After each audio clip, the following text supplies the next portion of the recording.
Hello l'équipe, j'espère que tu vas bien, moi ça va super. Écoute, je suis super content de te retrouver aujourd'hui pour une nouvelle vidéo crypto dans laquelle nous allons nous intéresser tous les deux à mon top 3 des meilleures stratégies que tu peux tout de suite mettre en place pour justement te faire de l'argent dans le domaine des NFT, mais plus particulièrement sur du court terme. On va donc voir ensemble aujourd'hui plusieurs manières différentes de faire de l'argent plutôt rapidement justement avec ce marché des NFT. On verra tous les deux dans une prochaine vidéo mes stratégies pour faire des investissements cette fois-ci long terme dans le marché NFT et comment être rentable. Tu verras, c'est une psychologie et une méthode complètement différente. En tout cas, comme d'habitude, si la vidéo te plaît, n'hésite pas à mettre ton meilleur coins bleu l'équipe pour le soutien, ça me ferait extrêmement plaisir, et à t'abonner et activer la notification si ce n'est toujours pas fait pour suivre mes prochaines vidéos dans les NFT crypto. D'ailleurs, si tu veux justement faire de l'argent sur du long terme sur un bon projet NFT, je te conseille de checker le premier lien dans la description. Tu auras accès directement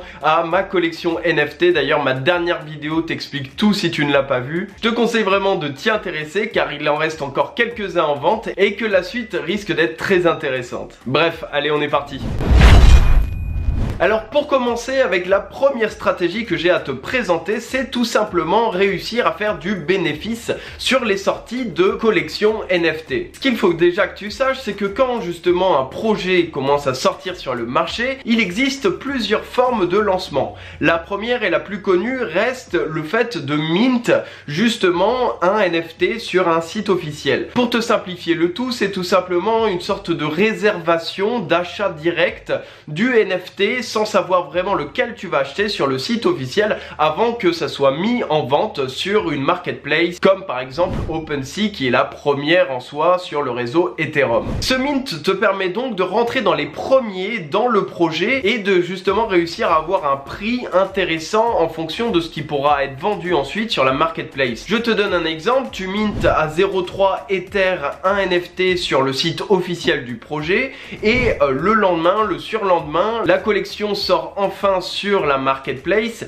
et sur la marketplace lors du FOMO, il est fort probable que si le projet est intéressant, le prix bump justement sur les premiers jours. Et j'insiste bien sur ces premiers jours puisqu'on va avoir une sorte de FOMO, une hausse d'activité justement pendant ce lancement où il y aura énormément de monde qui aura été hypé par le projet et ce qui fait tout simplement que les prix ont tendance à s'envoler, en tout cas les premières heures, premiers jours. C'est donc à ce moment-là que tu devras vendre ton mint de NFT pour justement prendre et tirer le plus de profit possible du projet. Puisqu'il faut pas se le cacher, généralement quand un projet sort et qu'il y a des milliers voire des dizaines de milliers de pièces, le meilleur moment pour vendre c'est le moment où tout le monde en parle et non quand tout le monde n'en parle plus. Et c'est justement ça l'intérêt de vendre au tout début, puisque au fur et à mesure du temps qui va passer, il va y avoir de plus en plus de vendeurs que d'acheteurs, puisqu'il y a de moins en moins d'activités, de moins en moins de pubs, de moins en moins de connexions entre guillemets sur la collection NFT qui nous intéresse. Et donc qui dit plus de vendeurs, moins d'acheteurs, dit un prix qui baisse et un floor price, c'est-à-dire un prix minimum de la collection qui descend avec. La deuxième possibilité qu'il peut avoir justement sur une sortie de collection NFT, c'est tout simplement ce qu'on appelle les reveals. Les reveals, en gros, c'est plus simple. Tu achètes par exemple directement sur la marketplace OpenSea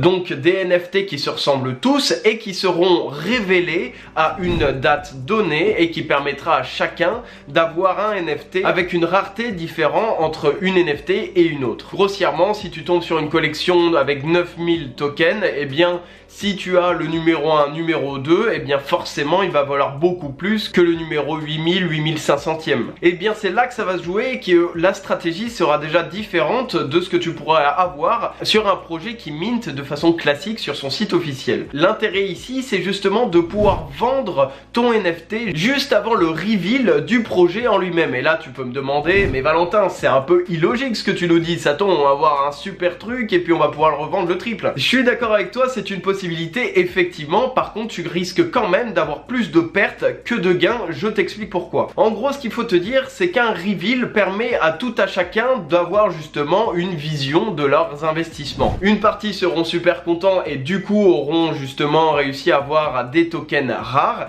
et plein d'autres auront le bas du panier mais avec justement des NFT qui sont très peu rares et donc qui ne valent très peu. À ce moment-là, tu te doutes bien que quand il y a une flopée d'investisseurs qui voient justement leur NFT avoir une sorte de cote de merde, eh bien ils vont s'empresser de vendre et donc on va avoir encore une fois sur une balance qui va être avec beaucoup de vendeurs et très peu d'acheteurs, ce qui va encore une fois faire chuter le floor price de divisé par 4, par 5 d'ici quelques heures, quelques jours plus tard après le reveal. L'intérêt donc pour toi de vendre juste avant ce reveal, c'est de dire et de donner la possibilité aux autres qui sont intéressés par le projet, bah voilà, moi je vends juste avant le reveal, vous avez peut-être une chance de tout exploser avec ce que je vais vendre là, c'est-à-dire grossièrement avoir un NFT super rare que tu pourras vendre 3 fois, 4 fois plus cher. Et l'intérêt de faire ça, bien entendu, tu m'as suivi, c'est de vendre plus cher le NFT non reveal que tu avais acheté il y a par exemple quelques jours, au moment en plein FOMO, en pleine activité et du coup avant que les gens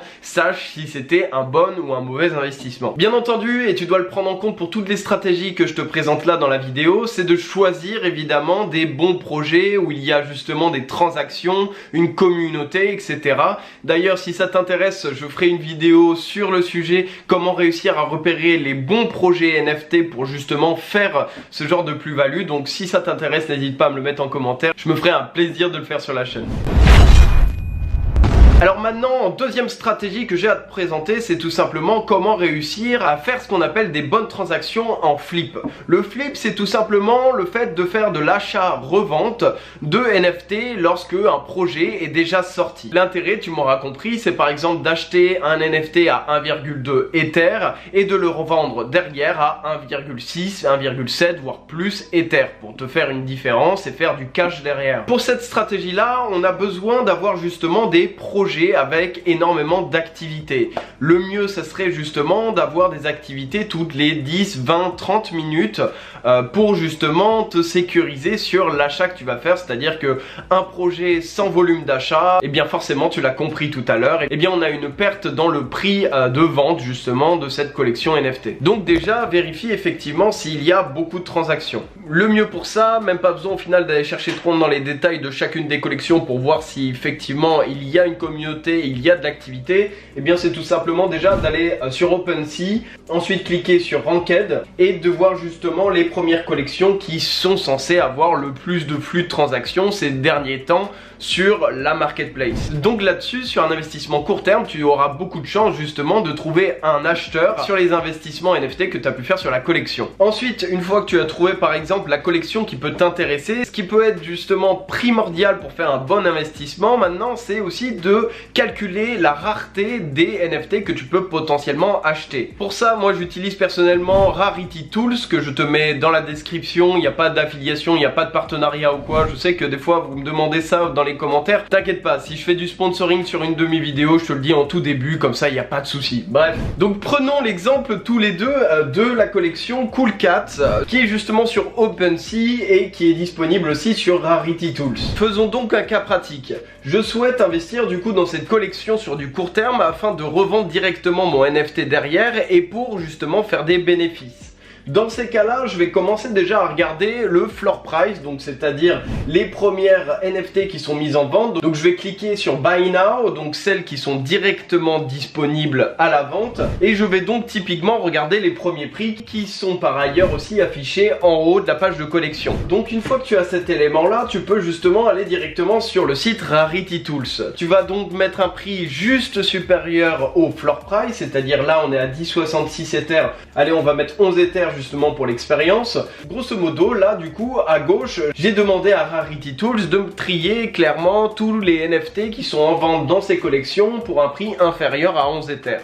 Et justement dans ces prix inférieurs à 11 Ether, il va me classer par ordre de rareté les NFT qui sont mis à disposition dans cette vente. Sachant que du coup il y a à peu près 10 000 items de ces NFT et que pour 11 Ether, je peux acheter par exemple le 5899 984e de la collection, ce qui en soi, on est d'accord là-dessus, est plus rare que le 9803e qu'on a juste ici et qui est d'ailleurs même plus cher que justement celui qui est plus rare. On voit donc ici sur ce cas que tu as totalement intérêt par exemple à acheter donc celle qui est à 10,79 Ether et qui est d'ailleurs la 7855e, donc on va la chercher, 7855e, c'est ici, celle-là, tu vois. Et donc l'intérêt de ça, c'est de pouvoir justement acheter en floor price des NFT qui sont quand même assez rares puisque 5 millièmes sur 10 000, ça fait quasiment partie du bon 50% de la collection. Du coup, c'est un avantage lorsque tu voudras vendre ce fameux NFT. Et donc le résultat, c'est que tu peux donc vendre plus cher le NFT que tu viens d'acheter. L'exemple typique, ça peut être justement de l'acheter aujourd'hui à 10,79 Ether et de le revendre directement une fois que tu l'as acheté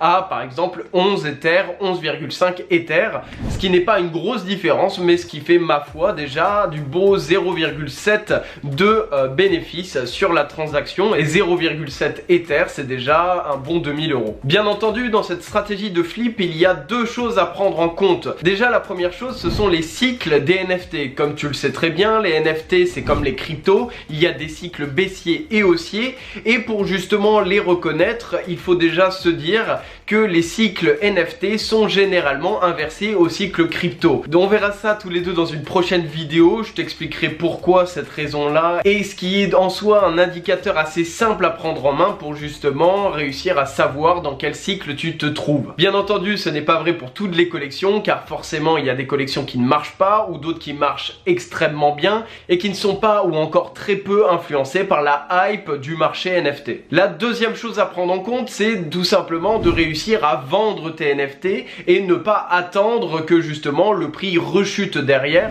et que au final tu vendes en ayant peur puisque tout simplement le prix est descendu par exemple en dessous du prix auquel tu l'as acheté. Donc fais bien attention à ça et prends tes précautions en vendant le plus rapidement possible tes NFT lorsque tu as fait des gains. En tout cas sur du flip et non sur une stratégie d'investissement long terme.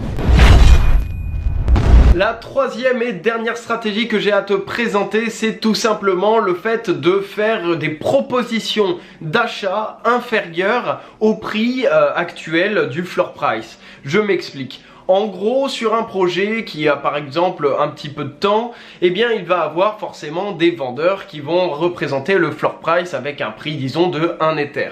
L'intérêt pour toi par exemple, ça serait de faire des propositions justement à ces vendeurs de par exemple 0,8 Ether, soit 0,2 Ether en dessous du prix proposé. Là forcément tu vas me dire, mais Valentin, il n'y a pas d'intérêt, ils vont pas accepter. Eh bien détrompe-toi, il est fort possible en multipliant cette manœuvre par exemple des dizaines de fois sur une même collection, eh bien tu auras peut-être une ou deux personnes qui auront peur de perdre leurs investissements ou peur de perdre justement l'argent qui leur reste sur le projet ou tout simplement qui ont acheté le projet moins cher et donc peuvent potentiellement accepter l'offre que tu pourras faire. L'intérêt tout de suite derrière, tu m'auras compris, c'est que l'offre ne te coûtera rien à faire à part un petit peu de temps pour justement proposer le prix à telle personne etc et le multiplier par une dizaine de fois et au meilleur des cas tu pourras du coup racheter un NFT à moindre coût en dessous du floor price pour ensuite toi-même le vendre sur le floor price ou même voire un peu plus. Comme disait en soi Warren Buffett, l'argent arrive pour les gens qui savent attendre et l'idée c'est que justement ce bénéfice tu vas le faire justement en proposant à quelqu'un de vendre directement son NFT et toi ensuite de le reprendre pour le remettre en vente et prendre le temps de trouver un nouvel acheteur qui serait prêt à l'acheter cette fois-ci au floor price. Pour ce faire c'est très simple, il te suffira d'appuyer sur le bouton Make an Offer à côté de Buy Now pour justement proposer le prix que tu estimes bon pour justement le NFT en question. Bien entendu n'abuse pas non plus puisqu'il faut bien un juste milieu pour que le vendeur puisse se retrouver dans la vente et puisse accepter tout simplement ton offre. En tout cas voilà c'est tout pour les trois stratégies intéressantes à mettre en avant temps pour justement se faire du cash sur du court terme dans le marché des NFT. Si la vidéo t'a plu, n'hésite pas à mettre ton meilleur coins bleu, l'équipe, ça me ferait extrêmement plaisir, et à t'abonner si ce n'est toujours pas fait. Tu peux aussi, comme je disais au début de la vidéo, regarder le premier lien de la description si les collections NFT t'intéressent, mais surtout les collections d'avenir avec très peu de tokens.